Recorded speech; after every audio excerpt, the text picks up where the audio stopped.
በስመ አብ ወወልድ ወመንፈስ ቅዱስ አሐዱ አምላክ አሜን። ሰላም ጤና ይስጥልኝ ውድ የፍኖተ ኤማሁስ ተከታታዮች፣ አንድ ጥያቄ እስቲ ልጠይቃቸው። እነሆ ለ55 ቀናት ከምግብ ተከልክለን በረሃብም ደክመን ማታ ላይ ግን ሰማያዊው በር አላውቃችሁም ብሎ ቢዘጋብን ምን ይሰማናል? ብዙዎቻችን አብይ ጾምን የምንጀምረው በታላቅ ጉጉት ነው። ነገር ግን ግማሽ መንገድ ላይ ስንደርስ እንዝላለን፣ እንሰለቻለን፣ ተስፋም እንቆርጣለን። ወይንም ደግሞ ጾሙን የምግብ ለውጥ ብቻ አድርገን እንጨርሰዋለን። ለምን መሰላችሁ? የብዙዎቻችን ጾም መሪ የሌለው መርከብ ስለሆነ ነው። ዛሬ በዚህ ቪዲዮ ጾማችንን ከባዶ የሆድ ረሃብ ወደ ታላቅ የነፍስ በረከት የሚቀይሩ ሰማያዊውን በር ወለል አድርገው የሚከፍቱ 5 ወሳኝ እርምጃዎችን ይዤላችሁ መጥቻለሁ። እነዚህን እርምጃዎች ዛሬውኑ ካልወሰድን ድካማችን ሁሉ ፋሽን እንጂ ፈውስ ላይሆን ይችላል። የህይወታችንን አቅጣጫን የሚቀይሩ ጉዞን አሁን አብረን እንጀምራለን። እስከ ቪዲዮ መጨረሻ ድረስ አብራችሁን ቆዩ። የመጀመሪያውና ቀዳሚው የእቅድ እርምጃ መንፈሳዊ ግብን ማውጣት። ወዳጆቼ፣ የመጀመሪያውና ትልቁ እርምጃ እቅድ ነው። ብዙዎቻችን ጾም ሲገባ የምናስበው ስለምናውቀው ምግብ ብቻ ነው። ነገር ግን ጾም ከመብል መከልከል ብቻ ሳይሆን ወደ እግዚአብሔር የሚደረግ ጉዞ ነው። ጉዞ ደግሞ ያለ ካርታ ያለ መድረሻም ግብ አይታሰብም። አንድ መርከበኛ መሪውን ይዞ ውቅያኖስ ላይ ቢቆም ነገር ግን የት እንደሚሄድም ባያውቅ ነፋስ ወደ መራው ይነዳል። መጨረሻውም ድንጋይ ላይ ተጋጭቶ መስመጥ ወይም በረሃብ ማለቅ ሊሆን ይችላል። የእኛም ጾም እንደዚሁ ነው። ለምንድን የምንጾመው ብለን ግብም ካላወጣን ጾሙ አጋማሽ ላይ ሲደርስ ይሰለቸናል፣ ይደክመናል። ጾሙ ሲያልቅም ምንም ለውጥ ሳናመጣ እንቀራለን። እቅድ ማውጣት ማለት ጾማችንን የነፍስ ፕሮጀክት ማድረግ ማለት ነው። የባሕታውያን መሪ የተባሉት አባታችን አባ ሲኖዳም እንዲህ ይላሉ። እቅድ የሌለው ጾመኛ መሰረት ሳይኖረው ቤት እንደሚሰራ ሰው ነው። ዝናብ ሲመጣ ወይም ፈተና ሲበዛ ቤቱ ይፈርሳል ይሉናል። ቅዱስ ይስሐቅ ሶርያዊው በመንፈሳዊ ሕይወት ውስጥ በየቀኑ የምትጨምረው ነገር ይኑርህ። ቅዱስ ይስሐቅ እንደሚለን ጾም ማለት ቆሞ መቅረት ሳይሆን በየቀኑ አንድ እርምጃ ወደ አምላክ መቅረብ ነው። ቅዱስ ዮሐንስ አፈወርቅም ዲያብሎስ እቅድ የሌለውን ሰው በቀላሉ ያጠቃዋል።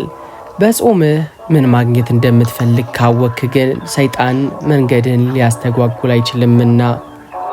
አባ መቃርስ እንዲህ ይላሉ። ዲያብሎስ አንዳንድ ጊዜ ከመጠን በላይ እንድንጾም ያበረታታናል። ለምን መሰላችሁ? በኋላ ደክመን እንድንወድቅና ጾሙን እንድንጠላው ስለሚፈልግ ነው። ስለዚህ እቅዳችሁ አስተዋይነት የታከለበትም ይሆን። አባታችን አረጋዊ መንፈሳዊ የሰውነት ጥንካሬና የነፍስ ፍላጎት ተስማምተው ይጓዙ። ሰውነትህ ታሞ ጾሙን መሸከም ካቃተው በምግብ ሳይሆን በምግባር በመልካምም ሥራ ጾምህን አጽነው ይሉናል። ወደ ሰማይ የምንወጣበት መሰላል ደረጃዎች አሉት። ከመጀመሪያው ደረጃ ተነስተን በአንድ ጊዜ 10ኛው ደረጃ ላይ ለመርገጥ ብንሞክር እንወድቃለን፣ እንቆስላለንም። ጾምም እንደዚሁ ነው። እቅዳችን ከአቅማችን በላይ መሆን የለበትም። በትንሹ ጀምረን በጽናት መቀጠል ትልቅ ድል ነውና። ወዳጆቼ፣ እቅድ ስናወጣ ልንጠነቀቅበት የሚገባው አንድ ትልቅ ምስጢር አለ። እሱም መጠነኝነት ወይንም በአባቶቻችን አጠራር አቅምን ማወቅ ይባላል። ብዙዎቻችን በመጀመሪያው ሳምንት እንደ መላእክት ሆናለሁ ብለን በጣም ከባድ እቅድ እናወጣና ሁለተኛው ሳምንት ላይ ደክመን ጾሙን እርክፍ አድርገን እንተወዋለን። እቅድ ስታወጡ ትልቅና የማይደረስ ሳይሆን ትንሽና በየቀኑ የሚደረግ ይሁን። ለምሳሌ የሚከተሉትን 3 ነጥቦችን በእቅዳችሁ ውስጥ አካቱት። አንደኛውና የመጀመሪያው የንባብ ግብ። በዚህ ጾም ውስጥ 4ቱን ወንጌላት አንብቤ ጨርሳለሁ ወይም በቀን 5 ገጽ መንፈሳዊ መጽሐፍን አነባለሁ በሉ። ሁለተኛው የባህሪ ግብ። እኔ የምታወቀው በቁጣ ነው። ስለዚህ በዚህ ጾም ቁጣዬን አሸንፌ በትዕግስት መኖርን ለማመዳለው ብላችሁ ቁረጡ። ሶስተኛው የጸሎት ግብ። ከዚህ ጾም በፊት በቀን 1 ጊዜ ብቻ ነበር የምጸልየው። በዚህ ጾም ግን ቢያንስ 3 ጊዜ ጠዋት፣ ቀትርና ማታ ጸልያለሁ ብላችሁ ከራሳችሁ ጋር ተዋዋሉ። አንድ ወርቅ አንጥረኛ ወርቁን በእሳት ውስጥ የሚያሳልፈው ወርቁ እንዲቃጠልና እንዲጠፋ ብሎ አይደለም፣ ይልቁንም ወርቁን ከቆሻሻው ለይቶ ይበልጥ እንዲያንጸባርቅ ለማድረግ ነው። የእኛም ጾም እሳት ነው። እቅድ ደግሞ በነፍስ ላይ ያለውን ዝገቱን፣ ክፉ ልማድን አውጥተ ለመጣል የሚረዳ መሳሪያ ነው። እቅድ ስታወጣ ራስህን ለመቅጣት ሳይሆን ራስህን ይበልጥ ውድ ለማድረግ መሆኑን እወቅ። አባታችን ቅዱስ ኤፍሬም ጾም ያለ ትጋት ያለ ጥረት ባዶ ድካም ነው ይለናል። ቅዱስ ኤፍሬም እንደሚለን ጾም በራሱ ተአምር አይሰራም። ተአምር የሚሰራው አንተ በጾም ውስጥ የምታደርገው ተጋድሎ ወይንም ጥረት ነው። ስለዚህ እቅድህ ውስጥ ጥረት የሚጠይቁ ነገሮችን ጨምር። አባታችን አባ ሙሴ ጸሊም እንዲህ ይሉናል። በጾመ ወቅት ልብ ለእግዚአብሔር ክፍት ካልሆነ ሆደ ቢዘጋ ምንም ጥቅም የለውም። ይህ ማለት እቅዳችሁን መተው ላይ ብቻ ሳይሆን መቀበል ላይ የሚያተኩር፣ ምግብን ትተህ የእግዚአብሔርን ቃል መቀበል ላይ ያተኩር። ቅዱስ ዮሐንስ አፈወርቅ እንዲህ ይለናል። ዲያብሎስ ጾመኛን አይፈራም፣ ይልቁንም ጾሞ የሚጸልየውንና ንስሐን የሚገባውን ይፈራል እንጂ። ስለዚህ በእቅዳችሁ ውስጥ ሰይጣን የሚፈራቸውንና የንስሐና የጸሎትን ሰዓታት በግልጽ አስቀምጡ። ጾም ልክ እንደ ምንጭ ነው። ምንጩን ካልቆፈርከው ውሃው እንደማይወጣ እቅድ ማውጣት ማለት ምንጩን መቆፈር ነው። ዛሬ እንዲህ አይነት ጸሎት አደርጋለሁ ስትል ትቆፍራለ። ዛሬ ይህንን ንግግር አልናገርም ስትል ትቆፍራለ። መጨረሻ ላይ ጾሙ ሲያልቅ የነፍስን ጥም የሚቆርጥ የጸጋን ውሃን ታገኛለ። ጾም ስጋን የማድከም ሥራ ብቻ አይደለም። ጾም ነፍስን የማሰልጠን ሥራ እንጂ። ስልጠና ደግሞ ሥርዓትና ትዕግስትን ይፈልጋል። እቅድ የሌለው ጾም መራብ ነው። እቅድ ያለው ጾም ግን ቅድስና ነው። ወዳጆቼ ጾም በቁጥር 55 ቀን ብቻ አይደለም። ጾም በለውጥ 55 እርምጃ ነው እንጂ።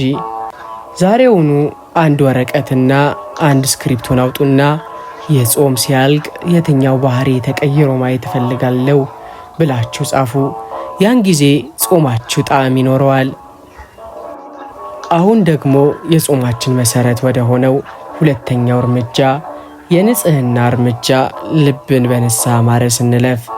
ይህ ነጥብ ጾምን ከውጫዊ ስርዓት ወደ ውስጣዊ ፈውስ የሚቀይር እጅግ ወሳኝ ክፍል ነው። ሁለተኛውና ከሁሉም በላይ አስፈላጊ የሆነው እርምጃ ንስሐ ነው። ብዙዎቻችን ጾምን የምንጀምረው ምግብ በማቆም ነው። ነገር ግን ቅዱሳን አባቶቻችን የሚነግሩን ጾም ከመጀመራችን በፊት ልባችንን ማጽዳት እንዳለብን ነው። ያለ ንስሐ መጾም ልክ በቆሸሸ ሳህን ላይ ውድ ምግብ እንደማቅረብ ነው። አንዴ እስቲ ያስቡት። አንድ ገበሬ ዘር ለመዝራት ቢፈልግ መጀመሪያ መሬቱን ሳያርሰው እሾሁንና ድንጋዩን ሳይለቅም ዝም ብሎ ቢዘራ ምን ይሆናል? ዘሩ በአዕዋፋት ይበላል ወይም በእሾሁ ይታነቃል። የእኛም ልብ እንደ መሬት ነው። ጾም ደግሞ ዘር ነው። ንስሐ ደግሞ መሬቱን ማረስ ነው። በልባችን ውስጥ ያለውን የቂምን እሾህ፣ የጥላቻን ድንጋይና የኃጢአት ቆሻሻም በንስሐ ሳናርሰው ብንጾም የጾሙ በረከት በልባችን ውስጥ ሊበቅል አይችልም። ንስሐ የሌለው ጾም ፍሬ የሌለው ድካም ነው። ቅዱስ ዮሐንስ አፈወርቅ እንዲህ ይላል፣ ጾም የነፍስ መድኃኒት ነው። መድኃኒት ደግሞ የሚሰራው ቁስሉ ሲታጠብ ነው። ንስሐ ቁስልህን የምታጥብበት ውሃ ሲሆን፣ ጾም ደግሞ ጠባሳውን የሚፈውስ መድኃኒት ነው። አባ ኤፍሬም ሶርያዊ ከመብል ተከልክለ ከኃጢአትም ካልተከለከልክ ጾምህ የአጋንንት ጾም ይሆናል። ምክንያቱም ሰይጣንም አይበላም፣ ነገር ግን ከኃጢአቱ አይመለስም እንጂ። ቅዱስ ቄርሎስ ንስሐ የጾም በር ነው። ያለ በሩ የገባ ሰው ግን ወንበዴ ነው ይባላል። ይህም ማለት ጾምን ያለ ንስሐ መጀመር በረከቱን በስርቆት ለማግኘት እንደመሞከር ነው። ቅዱስ ይስሐቅ ሶርያዊ እንዲህ ይላል፣ ንስሐ ለሌለው ጾመኛ ሰማያት ዝግ ናቸው። ቅዱስ ይስሐቅ እንደሚለን ጾምህ ወደ አምላክ እንዲደርስ ከፈለግ በንስሐ ፓስፖርት ማግኘት አለብህ። ያለ ንስሐ የምትጾመው ጾም ድንበር እንደሌለው መንገድ ነው። አባ መቃርስም እንዲህ ይላሉ፣ ኃጢአትህን ስትናዘዝ በነፍስ ላይ ያለውን ቀንበር ለጌታ እየሰጠኸው ነው። ጾም ሲከብዳችሁ ንስሐ ግቡ። ያኔ ጾሙ ይቀልላችኋል። ምክንያቱም የኃጢአት ሸክም ሲወገድ ነፍስ መብረር ትጀምራለችና። ወዳጆቼ ንስሐ ማለት መሸነፍ ሳይሆን መመለስ ነው። አምላክ የሚፈልገው የማይበላ ሆድህን ብቻ ሳይሆን የተሰበረና የተጸጸተ ልብህን ነው። ጾም ሥጋህን ይቀጣዋል፣ ንስሐ ግን ነፍስህን ነፃ ያወጣታል። ጾምህ ዋጋ እንዲኖረውም ከፈለግ መጀመሪያ ልብህን ከቂም ምላስህንም ከሐሜት ነፍስህን ደግሞ ከኃጢአት አጽዳት። አንድ ትልቅ መርከብ ውቅያኖስ ላይ ለመጓዝ የፈለገውን ያክል ቢሞክር መርከቡ ውስጥ ቀዳዳ ካለና ውሃም እየገባበት ከሆነ ጉዞ አይሳካም፣ መጨረሻው ይሰጥማል። እኛም በጾም ጉዞ ላይ ነን። ኃጢአታችን ደግሞ በነፍሳችን ላይ ያለ ቀዳዳ ነው። በንስሐ ያንን ቀዳዳም ካልደፈንን የጾሙ ጉዞአችን መጨረሻው መስመጥ ወይንም ተስፋ መቁረጥ ነው። ንስሐ ግን ቀዳዳውን ይደፍነዋል። መርከቧ የሆነች ነፍሳችንንም ያድናታል። አባ ጊዮርጊስ ዘጋስጫ እንዲህ ይላሉ፣ ጾም ያለ ንስሐ ልክ እንደ ደረቅ ዛፍ ነው፣ ቅጠል የለውም፣ ፍሬም አይሰጥም። ንስሐ ግን ለጾም ቅጠልና ፍሬ በረከትን ይሰጠዋል። ቅዱስ አንቶኒዮስ ራሱን የሚከስ ንስሐን የሚገባ ሰው ሰይጣንን የሚይዝበት መቆያ የለውም። ጾምህን በንስሐ ከጀመርክ ሰይጣን በአንተ ላይ ኃይል አይኖረውም። አባ አርሳኒዮስ ሁልጊዜ ዛሬ ንስሐ የሚገባበት ቀን ነው ብለህ አስብ። አባ አርሳኒዮስ እንደሚለን ጾሙን በሙሉ ዛሬ ይታረቃለው፣ ዛሬ ይቅርታ ጠይቃለው በሚል መርህ ተጓዝ ይሉናል። ቅዱስ ይስሐቅ ሶርያዊው ንስሐ ማለት የሞተች ነፍስ የምትነሳበት ትንሣኤ ነው። ጾሙ ሲያልቅ የክርስቶስን ትንሣኤ ለማክበር መጀመሪያ አንተ በንስሐ ተነሳ ይለናል። ወዳጆቼ ሆይ ብዙዎቻችን ንስሐን ለነገ እናስተላልፋለን። ነገር ግን ጾም የሚሰጠንን ትልቁ ዕድል ዛሬን ነው። ጾም የንስሐ ወራት ነው ስንል አምላክ የይቅርታ ደጁን ወለል አድርጎ የከፈተበት ልዩ የምሕረት ሰሞን ነው ማለታችን ነው። አንድ ነጭ ልብስ ላይ ቀለም ቢፈስበት ቀለሙ ገና ሳይደርቅ ወዲያውኑ በውሃ ቢታጠብ በቀላሉ ይለቃል። ከቆየ ግን እየደረቀ ይሄድና ከልብሱ ጋር ይጣበቃል። በኋላም ለማስለቀቅ ቢሞከርም ልብሱን ሊቀደው ይችላል። ኃጢአታችንም እንደዚሁ ነው። ገና ትኩስ እያለ በጾም ወራት በንስሐም ካልታጠበ በልባችን ላይ ይደርቅና ባህሪ ይሆንብናል። ጾም ቀለሙ የሆነው ኃጢአታችንን የምናጥብበት የእግዚአብሔር ሳሙና ነው። ወዳጆቼ ሆይ ጌታችን በወንጌል ላይ እንዲህ ይላል፣ ለሰዎች ኃጢአታቸውን ይቅር ካላላችሁ የሰማዩ አባታችሁም ኃጢአታችሁን ይቅር አይላችሁም። የማቴዎስ ወንጌል ምዕራፍ 6 ከቁጥር 14። ይህ ማለት ጾምህ በሰማይ ተቀባይነት እንዲኖረው ቁልፉ ያለው አንተ ጋር ሳይሆን አንተ ይቅር ባልከው ሰው እጅ ላይ ነው ማለት ነው። አንድ የውሃ ቧንቧ ከምንጩ ጋር ተገናኝቷል። ነገር ግን መሃል ላይ በቆሻሻ ከተደፈነ ውሃው ወደ ቤታችሁ ሊደርስ አይችልም። የእግዚአብሔር ምሕረት ምንጩ ነው። ጾምህ ውሃው ነው። በልብ ያስከው ቂም ግን ቧንቧውን የሚደፍነው ቆሻሻ ነው። ቂምህን በንስሐ አስወግደ ለሌላው ይቅርታን ስትሰጥ የቧንቧው ቀዳዳ ይከፈታል። የአምላክ በረከትም ወደ ሕይወት ይፈሳል። ይቅርታ ሳታደርግ ብትጾም ቧንቧው እየተደፈነ ይቆያል። ስለዚህም ቅዱስ ዮሐንስ አፈወርቅ እንዲህ ይለናል፣ አንተ ጾመኛ ነህ፣ እንግዲያውስ ይቅርታ በማድረግ ጾምህን አስመስክረው። ምክንያቱም ሰውን ይቅር ከማለት በላይ ሰይጣንን የሚያደክመው ጾም የለም። ቅዱስ ኤፍሬም ሶርያዊውም እንዲህ ይላል፣ ቂም ይዘህ ብትጾም ጾምህ እንደ ጭስ ነው፣ ዓይን ያቃጥላል እንጂ ወደ ሰማይ አይወጣም። አባ መቃርስም በጾምህ ወቅት አንድን ሰው በልብህ ከጠላህ አምላክን እንደ ጠላኸው ቁጠረው፣ ምክንያቱም ያ ሰው የአምላክ አምሳያ ነውና። እንግዲህ ወዳጆቼ የዚህ ሁሉ ንግግር ፍሬ ነገር አንድ ነው። ጾም ሥጋን ማስራብ ብቻ ሳይሆን ነፍስንም ከጥላቻ እስራት ነፃ ማውጣት ነው። ስለዚህ በመጀመሪያ ራሳችንን እንመርምር፣ ያጠፋነውንም እንወቅ። በመቀጠልም ወደ አምላካችን እንመለስ፣ ንስሐም እንግባ። በመጨረሻም ከወንድማችን ጋር እንታረቅ፣ ይቅርታንም እናድርግ። ይህንንም ስናደርግ ጾማችን እንደ ንጋት ብርሃን ይበራል፣ ጸሎታችንም እንደ ጥሩ መዓዛ ዕጣን ወደ ሰማይ ያርጋል። ጾም ያንተን ድካም ለአምላክ ማሳየት ሲሆን፣ ይቅርታ ግን የአምላክን ባህሪ ለዓለም ማሳየት ነው። አሁን ደግሞ ወደ ሦስተኛውና የጾማችን ክንፍ ወደ ሆነው እርምጃ እንለፍ። ይህ እርምጃችን ጾማችን ከባዶ ረሃብ ወደ መንፈሳዊ ኃይል የሚቀየርበት የኃይል እርምጃ ጸሎትን የነፍስ ምግብ ማድረግ ነው። ብዙዎቻችን ጾም ሲገባ ስለ ምግብ ማቆም ብቻ እንጨነቃለን። ነገር ግን ጾም ማለት ሥጋን ሲራብ ነፍስን ማጥገብ ነው። ጸሎት የሌለው ጾም ነፍስን በረሃብ የሚቀጣ ጨካኝ ጌታ ነው። ጸሎት ያለበት ጾም ግን ነፍስን የሚመግብ መንፈሳዊ ግብዣ ነው። እስቲ ያስቡት፣ አንዲት ወፍ ለመብረር 2 ክንፎች ያስፈልጓታል። አንዱ ክንፏ ጾም ቢሆንና ሌላኛው ክንፏ ጸሎት ባይኖር ቢሰበር ወፏ መሬት ላይ ትንደባለላለች እንጂ ወደ ሰማይ መብረር አትችልም። የእኛም ነፍስ ወደ አምላክ ለመብረር ጾምና ጸሎት ያስፈልጓታል።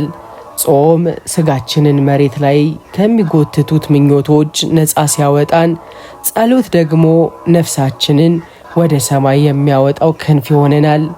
ጾም ያለ ጸሎት መሬት ላይ መቅረት ነው። ቅዱስ ዮሐንስ አፈወርቅ እንዲህ ይላል፣ ጾም የጸሎት እናት ነች። ጾም ለጸሎት ጸጥታን፣ ሰላምንና ትሕትናን ትሰጣለች። ጸሎት ደግሞ ለጾም ኃይልንና ብርሃንን ትሰጣለች። ቅዱስ ይስሐቅ ሶርያዊው ጸሎት የሌለው ጾም ነፍስ እንደሌለው በድን ሬሳ ነው፣ ሬሳ አይንቀሳቀስም። ጸሎት የሌለውም ጾም ወደ አምላክ አይንቀሳቀስም ይለናል። ታላቁ ቅዱስ ባስልዮስ ጸሎት የጾም ጋሻ ነው፣ ሰይጣን የሚጾመውን ሰው ሳይሆን ጾሞ የሚጸልየውን ሰው ይፈራዋል ይለናል። አባ ማርቆስ ሰይጣን የሚጾመውን ሰው ሊያሸንፈው ካልቻለ ወደ ጸሎት እንዳይሄድ በድካም ይጥለዋል። ጾም ላይ ስትሆኑ ድካም ሲሰማችሁም ያ ድካም የሰይጣን መከላከያ መሆኑን እወቁና በጸሎት ተቃወሙት ይሉናል። ወዳጆቼ ሆዳችሁ በጣም ሲራብና ምግብም ሲያምራችሁ ያን ሰዓት ለጸሎት ተጠቀሙበት። ምክንያቱም ያ ረሃብ ስሜት ለአምላክ ያለንን ፍላጎት ይገልጻል። ጌታ ሆይ ሆዴ ለምግብ እንደሚራብም ሁሉ ነፍሴም ላንተ ትራባለች ብላችሁ ጸልዩ። ይህ ጸሎት በሰማይ ዘንድ እጅግ ተወዳጅም ነው። ሥጋችን ሲደክም ነፍሳችን ትነቃለች። በረሃብ ሰዓት የምንጸልያት ጸሎት ልክ እንደ ቀስት ሰማይን ሰንጥቆ ይገባል። ምክንያቱም አምላክ የሚፈልገው በምቾት ጊዜ የምታደርጉትን ጸሎት ብቻ ሳይሆን ተርባችሁና ደክማችሁ ወደ እርሱ የምታደርጉትን ትግልን ጭምር ነው። ጾም ሥጋህን ያዝላል፣ ጸሎት ግን ነፍስህን ያበረታታል። ነፍስህ ካልበረታች ጾሙን መጨረስ አይችልም። ስለዚህ ለሆድ ምግብን ስትነፍገው፣ ለነፍስህ ግን ጸሎትን አትከልክላት። ጾም ያለ ጸሎት የክህደት ጾም ነው። ምክንያቱም ሰይጣንም አይበላም ግን አይጸልየም። ጸሎት ያለ ጾም የዝለት ጸሎት ነው። ምክንያቱም ሥጋ እየከበደ ነፍስን ይጎትታታል። ወዳጆቼ ሆይ በጾም ወቅት የሚደረግ ጸሎት ከሌላው ጊዜ ጸሎት በ7 እጥፍ ይበልጣል። ለምን መሰላችሁ? ጌታችን በወንጌል ላይ ስለ ክፉ መናፍስት ሲናገር ይህ አይነት ወገን በጾምና በጸሎት ካልሆነ በስተቀር አይወጣም። የማቴዎስ ወንጌል ምዕራፍ 17 ከቁጥር 21 ላይ እንዳለው ይህም ማለት ጾምና ጸሎት ሲገናኙ የማይበገር መንፈሳዊ ትጥቅ ይሆናሉ ማለት ነው። አንድ ወታደር ጠላቱን ለማሸነፍ 2 ነገሮች ያስፈልጉታል። አንደኛው ጥንካሬ ሲሆን ሁለተኛው መሳሪያ ነው። ጾም ስጋን በማሸነፍ ጥንካሬ ይሰጣል። ጸሎት ደግሞ ጠላትን የምትመታበት መሳሪያ ነው። ብቻህን ብትጾም ጥንካሬ ይኖርሃል፣ ነገር ግን መሳሪያ የለህም፣ ጠላት ያፌዝብሃል። ብቻህን ብትጸልይ ደግሞ መሳሪያ ይኖርሃል፣ ነገር ግን ጥንካሬ የለህም፣ ቶሎም ትደክማለህ። ሁለቱን ስታገናኝ ግን ሰይጣን ካንተ ፊት ይሸሻል፣ የቆለፈብህም የኃጢአት በር ይሰበራል። ቅዱስ ዮሐንስ አፈወርቅ እንዲህ ይላል፣ ጾም ያለ ጸሎት ልክ እንደ ሰረገላ ነው፣ ነገር ግን ፈረሶች የሉትም፣ መቆም እንጂ መሄድን አይችልም። ጸሎት ግን ጾምን ወደ ሰማይ የምትጎትት ፈጣን ፈረስ ናት። አባ ማርቆስ በጾም ወቅት ጸሎትህ ቢቀዘቅዝ ጾምህም እየቀዘቀዘ ይሄዳል። ጸሎትህ ሲጋልብ ግን ጾምህ በረከትን ያጭዳል። ታላቁ ቅዱስ አንቶኒዮስ ጸሎትህ የነፍስ ምግብ ናት። በጾም ወቅት ስጋን ስታስር ነፍስህንም አታስርባት። ነፍስህ ከተራበች ትሞታለች፣ የሞተች ነፍስ ደግሞ መጾምን አትችልም። ወዳጆቼ ሆይ ጸሎት የጾም ብርሃን ነው። ያለ ጸሎት የምትጾመው ጾም በጨለማ እንደመጓዝ ነው። ጸሎት የጾም ዋስትና ነው። በጾም ወቅት የሚመጡትን ፈተናዎች፣ ቁጣን፣ ስንፍናን፣ ምኞትን የምታሸንፈው በጸሎት ኃይል ብቻ ነው። ጾም ስጋህን ለእግዚአብሔር መስዋዕት አድርጎ ያቀርባታል። ጸሎት ደግሞ ያንን መስዋዕት የሚባርክ ሰማያዊ እሳት ነው። እሳቱ ከሌለ መስዋዕቱ አይቃጠልም ወይም ተቀባይነትን አያገኝምና። አሁን ደግሞ የጾማችንን በረከት በሰማይ ተቀማጭ ወደሚያደርግልን 4ኛው እርምጃ እንለፍ። ይህ እርምጃ የፍቅር እርምጃው ምጽዋትን እንደ ጥላ መከተል ነው። ብዙዎቻችን ጾም ማለት ለራሳችን የምናደርገው መንፈሳዊ ቁጠባ ይመስለናል። ነገር ግን ጾም ያለ ምጽዋት ልክ ነፍስ እንደሌለው በድን ነው። ጾም ራስን ዝቅ የምታደርግበት ሲሆን ምጽዋት ደግሞ ሌላውን ከፍ የምታደርግበት የፍቅር መንገድ ነው። ቅዱስ ዮሐንስ አፈወርቅ ጾም የእናትነትን ሥራ ትሰራለች፣ ምጽዋት ደግሞ የልጅነትን። ጾም ያለ ምጽዋት መካን ነች፣ ፍሬን አታፈራም። ጾምህ ወደ ሰማይ እንዲወጣ ከፈለግ በምጽዋት ክንፍ አድርግለት። ታላቁ ቅዱስ ባስልዮስም አንተ ስትጾም የተረፈህን ምግብ ለድሃ ስጥ። አንተ ባለመብላት ምክንያት ሌላ ሰው እንዲበላ ካላደረግ ጾምህ ለአንተ ቁጠባ እንጂ ለአምላክ መስዋዕት አይሆንም። ቅዱስ ኤፍሬም ሶርያዊ ጾም ወደ አምላክ ደጅ ያደርሳል፣ ምጽዋት ግን በሩን ትከፍታለች። ያለ ምጽዋት ጾም ደጅ ላይ ቆመ እንዳትቀር ተጠንቀቅ። ምጽዋትን የዚህ ጾም አካል ለማድረግ እነዚህን 3 ነገሮች እናድርግ። የመጀመሪያው የቁጠባ ምጽዋት። ለምሳ የምታወጡትን ገንዘብ ወይም ጾም ባይሆን ኖሮ ለቅንጦት፣ ለቡና ወይም ለሌላ ነገር የምታጠፉትን ሳንቲም ለብቻ አስቀምጡት። ጾሙ ሲያልቅ ወይም በየሳምንቱ ለችግረኞችን ስጡ። ሁለተኛውም የምግብ ማካፈል። በቤታችን በጾም ጊዜ ምግብ ስናዘጋጅ ለአንድ ለተራበ ሰው የሚሆን ትርፍ ጨምረን እናብስል። ዛሬ እኔ ባልበላውም በእኔ ምክንያት አንድ ሰው በልቷል የሚለው ደስታ ከምንም በላይ ነውና። ሶስተኛውም የጉልበትና የጊዜ ምጽዋት ነው። ገንዘብ ባይኖረን እንኳ የታመመንን ጠይቅ፣ ብቸኛ የሆነንም እናጽናና።